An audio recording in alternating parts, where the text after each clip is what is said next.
Salam sejahtera di dalam nama Tuhan kita Yesus Kristus. Berjumpa lagi kita pada malam hari ini.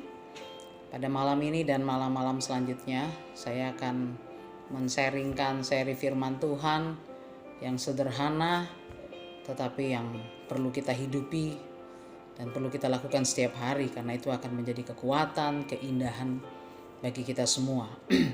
Bapak Ibu yang dikasihi oleh Tuhan Yesus Kristus, pada malam hari ini saya ingin men-sharingkan tentang satu hal yang saya kira ini merupakan bagian yang diharapkan oleh setiap kehidupan manusia.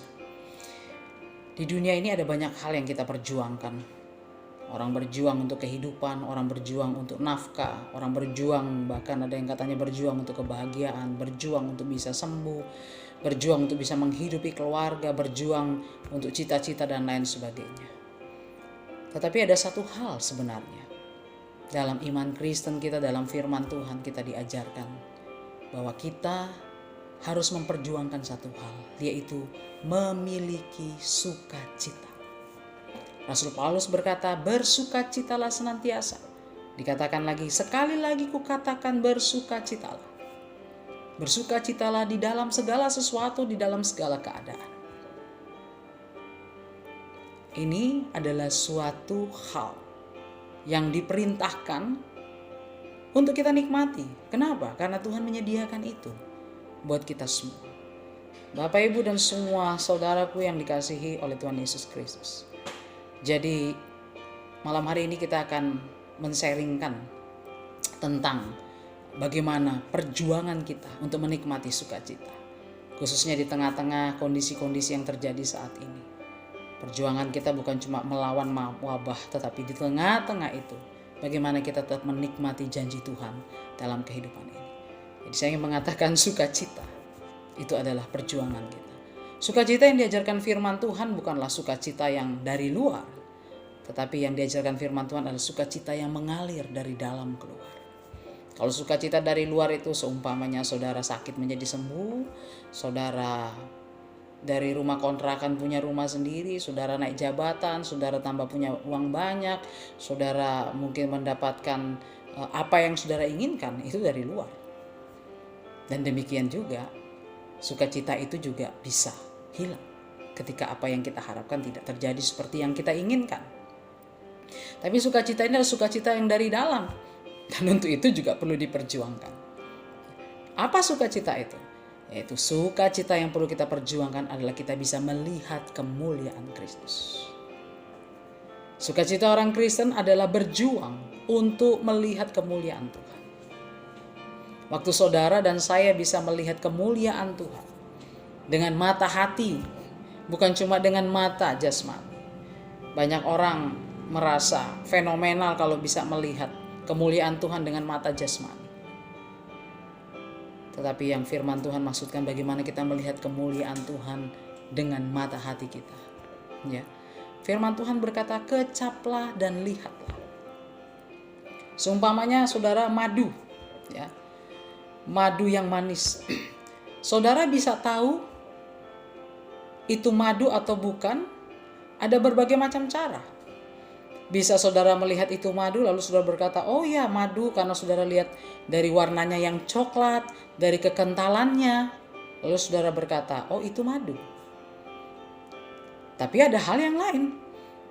Saudara mengambil itu madu, lalu saudara mengambilnya dan saudara mencicipnya, dan saudara berkata, ini madu. Saudara dapat mengatakan itu madu dari mana? Yang paling bertanggung jawab adalah ketika saudara mencicipinya. Dan saudara tahu ini madu asli atau bahkan ada campuran gula merahnya. Dan Alkitab berkata, kecaplah dan lihatlah betapa baiklah Tuhan. Dia tidak berkata, lihat-lihat, monggo-monggo lihat dulu, baru beli seperti penjual. Tapi dia berkata, kecaplah dan lihatlah. Mengecap dan melihat itu sesuatu yang berbeda.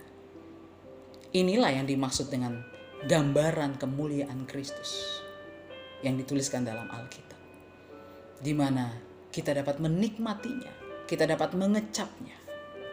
Saudaraku, dalam 2 Korintus pasal 4 ayat yang keempat, 2 Korintus pasal yang keempat, ayat yang keempat berkata, yaitu orang-orang yang tidak percaya, yang pikirannya telah dibutakan oleh ilah zaman ini, sehingga mereka tidak melihat cahaya Injil tentang kemuliaan Kristus yang adalah gambaran Allah. Jadi Bapak Ibu yang dikasihi oleh Tuhan Yesus Kristus, tidak semua orang ternyata bisa melihat kemuliaan Kristus, cahaya Injil yang merupakan gambaran dari Allah. Tujuan iblis itu mencegah saya dan saudara dan semua anak-anak Tuhan untuk tidak bisa melihat kemuliaan Kristus. Seharusnya pada waktu saya dan saudara membaca tentang kematian, kebangkitannya, kenaikannya, bahkan bagaimana dia memberikan Roh Kudus sebagai penolong, seharusnya kita bisa melihat kemuliaan Kristus di situ. Kita bisa menangkap kasihnya di situ. Dan saya tidak tahu apakah saudara punya pengalaman seperti itu ketika saudara merenungkan firman Tuhan. Orang Yahudi selalu ingin melihat tanda. Orang Yunani selalu kepengen pengetahuan, hikmat. Tetapi kita memberitakan salib dan hikmat Allah. Bagi sebagian orang, salib dan hikmat Allah itu soal kebodohan. Dan tidak heran beberapa waktu yang lalu viral pelecehan tentang salib. Tetapi seharusnya kita tidak marah. Kenapa? Karena kita sudah tahu di Alkitab bahwa Alkitab menuliskan bahwa sebagian orang salib itu kebodohan dan batu sandungan buat mereka. Tetapi bagi kita yang dipilih oleh Tuhan, maka salib itu adalah suatu keindahan. Salib itu adalah satu hikmat. Salib itu adalah satu kekuatan. Pertanyaannya, apakah saudara pernah mengalami itu dalam hidup saudara? Ataukah selama ini saudara selalu melihat salib itu sebagai keberatan-keberatan yang harus saudara pikul? Tapi kebenarannya adalah salib itu adalah sebuah keindahan. Kalau saudara bisa melihat itu dalam hidup saudara, dan saudara akan tahu bahwa saudara memerlukan salib itu, saudara akan bahagia. Bahkan saudara ingin memeluknya dalam hidup saudara. Banyak orang mendapatkan bahagia karena mungkin berolahraga. Kalau saudara baca koran, hampir sebagian kolom itu hanya untuk olahraga. Dan itu kebahagiaan banyak orang. Kebahagiaan sebagian orang mungkin dengan menu-menu makanan. Sebagian orang bisa menikmati menu makanan enak-enak. Sebagian bisa merencanakannya dan sebagian hanya tinggal di dalam angan-angan. Tapi sukacita di dalam Kristus, sukacita kemuliaan Kristus yang merupakan gambaran Allah yang harus kita perjuangkan supaya kita bisa nikmati dalam hidup ini. Itu lebih daripada olahraga, lebih dari fun, happy, bahkan lebih dari makanan-makanan yang menyenangkan, yang membanggakan, dan yang membuat Anda terhormat. Oleh sebab itu ada 14 cara yang kita akan lihat dalam beberapa malam ke depan. Bagaimana cara kita berjuang supaya kita bisa menikmati sukacita karena melihat kemuliaan Kristus lewat kebenaran firman Tuhan. Sukacita karena melihat kemuliaan Kristus sebagai gambaran Allah yang mengasihi kita lewat kebenaran firman Tuhan. Malam hari ini saya akan bagikan satu poin. Karena poin-poin ini cukup memerlukan waktu untuk kita renungkan, sehingga saya men-sharingkannya setiap malam 1 atau 2 poin. Supaya itu bisa kita cerna, kemudian kita coba untuk praktekkan dalam kehidupan kita. Yang pertama, bagaimana salah satu bagian kita untuk kita berjuang menikmati sukacita karena kita bisa melihat kemuliaan Tuhan. Yang pertama, kita merenungkan firman Allah siang dan malam. Mungkin poin ini saudara sudah sering dengar. Ya, saudara sering dengar, tapi pertanyaannya apakah saudara melakukan itu? Poin yang pertama adalah merenungkan firman Allah siang dan malam. Maksud saya adalah buku ini, Alkitab.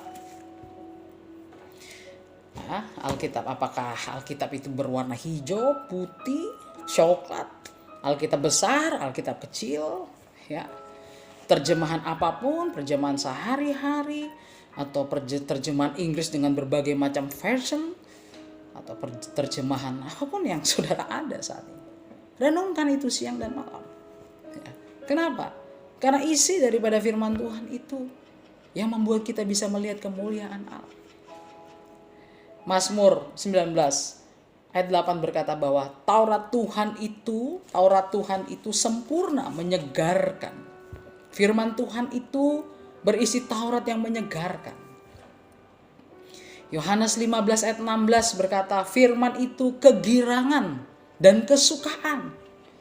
Kegirangan berarti firman Tuhan itu membuat kita bersuka cita. Kenapa? Karena kita bisa melihat kemuliaan Allah. Mazmur 1 ayat 2 dan 3, firman itu menjadi kesukaan. Kita merenungkannya siang dan malam. Dan itu yang membuat kita tidak akan gampang layu. Akarnya tertanam dengan kuat. Dan kita tetap berbuah di musim kemarau. Kita tetap punya kekuatan sukacita di musim di mana banyak orang ketakutan pada waktu-waktu ini. Karena isu kematian sedang menyebar di mana-mana. Itu isu, saudara. Oleh sebab itu kita harus bisa melihat kebenaran yang sesungguhnya.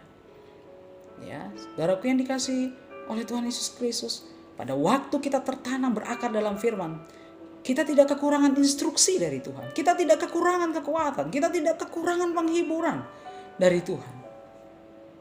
Dia tetap berbuah meski musim kemarau. Bahkan dalam pergumulan ini, sukacita menjadi bagian kita. Ya, saudaraku yang dikasihi oleh Tuhan Yesus Kristus, Matius pasal 4 ayat 4 berkata bahwa hidup manusia itu bukan cuma dari roti. Hari ini orang mulai bingung dengan sembako, bagaimana kalau di lockdown dan lain sebagainya. Ya, tentu ini menjadi satu pemikiran. Mungkin bagi banyak orang yang punya stok, punya uang, punya apa, bisa menstok barang. Tapi pernahkah saudara berpikir tentang mereka yang mendapatkan gaji harian setiap hari? Bahkan mereka yang gak punya rumah di luar. Tapi kadang-kadang mereka tidak khawatir karena mereka sudah terbiasa susah.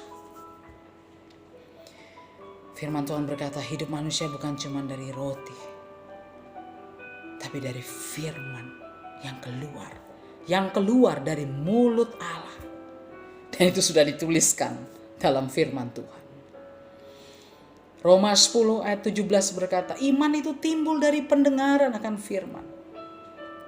Jangan pernah Anda mendownload lebih banyak berita-berita menakutkan tentang corona, apalagi yang hoax, lebih daripada kebenaran firman Tuhan yang harus engkau download dalam hidupmu. Karena kalau tidak, engkau akan kolaps, engkau akan ketakutan.